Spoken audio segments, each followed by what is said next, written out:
pleasure to invite Sandra Kimokoti, a young leader attending the second year of ALA.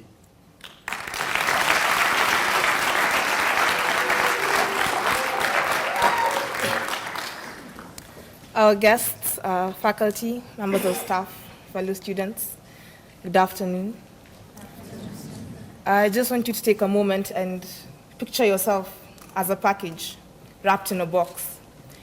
And the wrapping represents, let's say, your race, your ethnicity, your nationality, maybe your physical appearance. And because you're on the inside, you have no control over whether the ribbon that wraps you is red or yellow or blue or gray.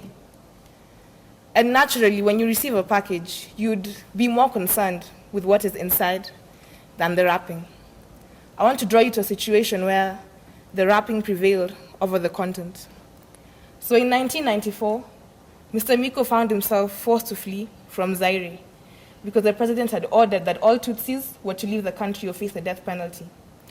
So at this point, forget that he had strived to bring mobile communication into DRC, and it was actually government officials who were among the first people to be enjoying this luxury. At this point, the content didn't matter, only the wrapping. So he fled. Many of us in this room can identify with ethnic tension.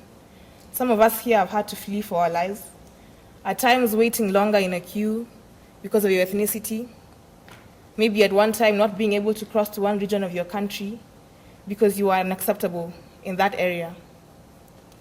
Fortunately for us in this room, Mr. Miko's dream was not bound by his location, by his ethnicity, or by politics. He took his dream with him, he left the country, and he continued to work at it from South Africa. The raging entrepreneur inside him would not let him give up on what he believed in, just because someone thought that the wrapping was more important than the package. This is one of the reasons why I choose to sing Mr. Miko's song today.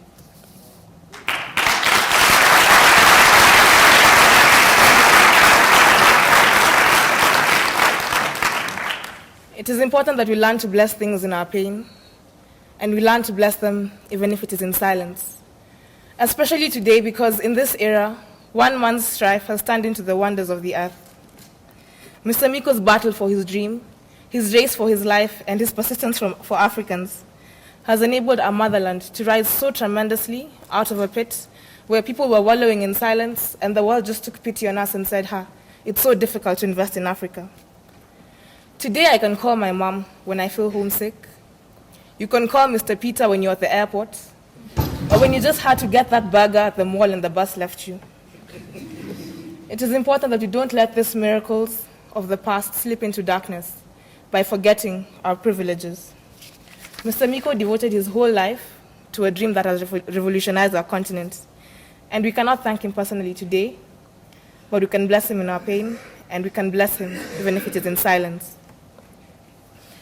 I am personally most encouraged by Mr. Miko's approach to Africa and to Africans. Now, how many of us here have ever watched a science fiction movie or just a regular movie and you saw something that you thought was amazing and you said, when my country gets there, the world will already be over? Or sometimes you go to a government office and the document processing is not computerized, so you have to wait for hours and hours and hours, and you are very content to say, TIA, this is Africa. I honestly have done this so many times, and sometimes I've felt as though I have a defeatist mentality.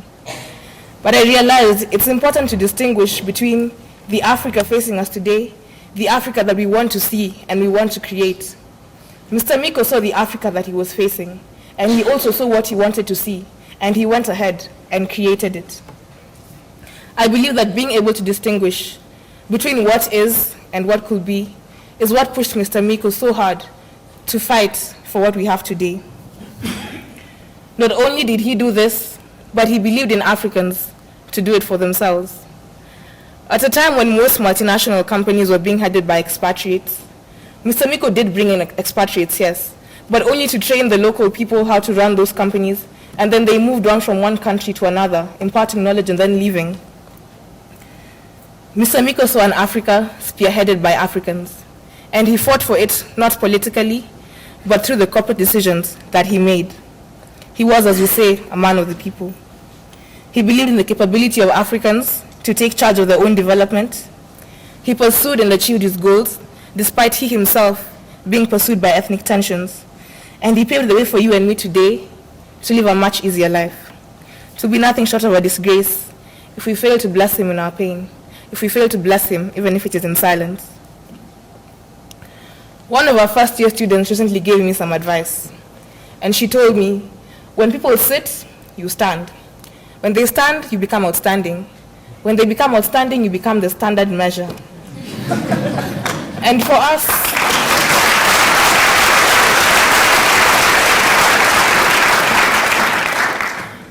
who are so eager to emancipate our people from the constraints of life, we are eager to succeed despite facing hurdles that seem insurmountable. For us who are eager to fight for a more empowered Africa, Mr. Miko is indeed the standard measure. So today we bless him in our pain, and we bless him even if it is in silence. Amen.